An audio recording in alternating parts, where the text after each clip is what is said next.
அஸ்ஸலாமு அலைக்கும் வரஹ்மத்துல்லாஹி பரகாத்துஹு. பிஸ்மில்லாஹிர் ரஹ்மானிர் ரஹீம்.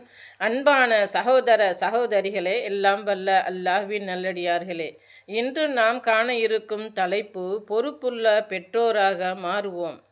அன்பிற்குரிய சகோதர சகோதரிகளே, இஸ்லாம் நம்மீது ஏராளமான பொறுப்புகளை சுமத்தி இருக்கின்றது.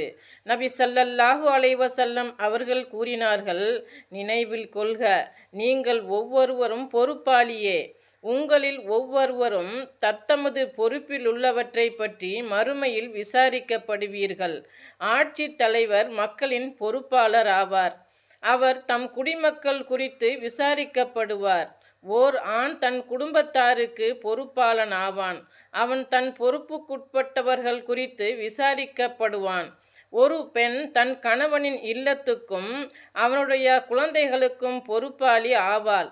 அவள் அவர்கள் குறித்து விசாரிக்கப்படுவாள். பணியாளர் தன் உரிமையாளரின் செல்வத்திற்கு பொறுப்பாளியாவான். அவன் அது குறித்து விசாரிக்கப்படுவான். நினைவில் கொள்க, உங்களில் ஒவ்வொருவரும் பொறுப்பாளியே. உங்களில் ஒவ்வொருவரும் தத்தமது பொறுப்புக்குட்பட்டவை குறித்து விசாரிக்கப்படுவீர்கள். நூல் முஸ்லிம் 3733. மேற்கண்ட பல்வேறு பொறுப்புகளில் ஒரு ஆண் தன் குடும்பத்தாருக்கு பொறுப்பாளன் ஆவான் என்று நபி ஸல்லல்லாஹு அலைஹி வஸல்லம் அவர்கள் கூறினார்கள். இதில் தந்தை பிள்ளைகளுக்கு செய்ய வேண்டிய அறிவுரைகள், பிள்ளைகளிடத்தில் நடக்க வேண்டிய முறைகளை குறித்தும் இஸ்லாம் அதிகம் வலியுறுத்தி கூறுகிறது. முன்மாதிரியாக இருக்க வேண்டும்.